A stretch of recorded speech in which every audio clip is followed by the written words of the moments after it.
Hey, this is Jen. I've got another movement of the day post for you. Today's mod, I'm going to share with you a stretch that I like to do as soon as I wake up in the morning using my bed. And it's a combination stretch, so I don't have a name for it. If you come up with something good, let me know. Also, if you have plantar fasciitis, this is going to help you a lot. So the stretch combo is a plantar calf stretch and a pigeon pose with an optional modified stomach vacuum, which includes a modified cow pose. So it's a lot going on at once if you decide to incorporate the whole thing. I also do use a prop. It's not necessary. I do recommend the props that I will show you just because they're cheap and they're multifunctional. And that prop, my favorite one that I like to use is this very lightweight device. It's actually sold as a lower back stretching device, but the important part is that it has this small slope, okay, to intensify the calf stretch. These nubs are just a bonus, okay, so this is also cheap. I like to keep it right next to my bed. This is the stand-in for my bed right now, but my bed is actually a lower platform bed. And why I like to do it using the bed is two things. If you have plantar fasciitis, like I do, I always get tight around my calves, and it hurts my foot a lot, or both my feet. Usually one's worse than the other. But the fact that I'm able to do it in the morning right out of bed is key for plantar fasciitis, because if you have it, you'll know it's that very first step out of bed where you're bearing weight on that foot is what's excruciating. And if you're able to remember to at least rotate your ankles or manually flex and stretch the foot, that's going to help. But doing this stretch will take care of that and more.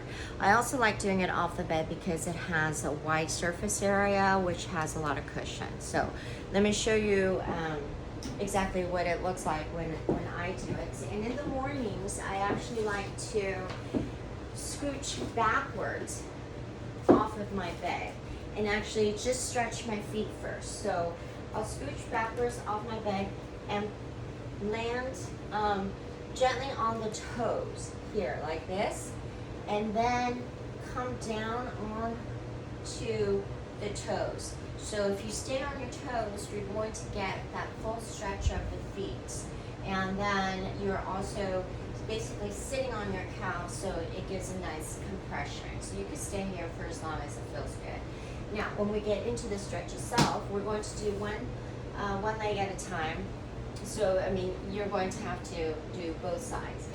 But if you're going to stretch the right calf, for example, you would place your feet on the slope or on the floor to where you angle it to get that calf stretch. But you're also going to take your other foot and use your hand and place it up if you need to put it in that pigeon pose as a hip opener. So right here, you not only have the two stretches going on at the same time. The important part with the plantar fasciitis is that you're kicking that you have your front foot crossed over in that pigeon pose, which is going to, if this is your resting foot, it's going to shift the weight to more of the outside of the foot, which is going to help kick that heel inward and help create that stability through your feet. So you're taking the pressure off the plantar fascia muscle and then creating some relief for your plantar fasciitis. Okay, so there's your two main poses. What you could do from here is walk your hand forward, and that will intensify the stretch. So square up your hips, walk your hands forward, hinge at the hips, and make sure you feel the stretch in both areas. And the further you walk out your hands, the further you'll intensify that stretch.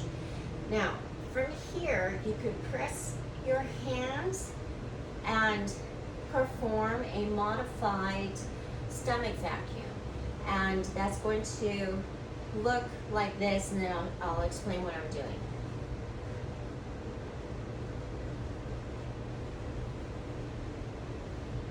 And that will give you that modified cow pose as well.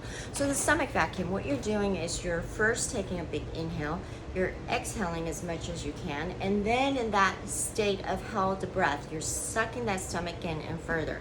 And the modified portion where you get to use your hands to press in to the floor, whatever you're pressing against, this time the bed, you will end up being able to help yourself into that vacuum further, and then in that process get a good little cow pose going on as well.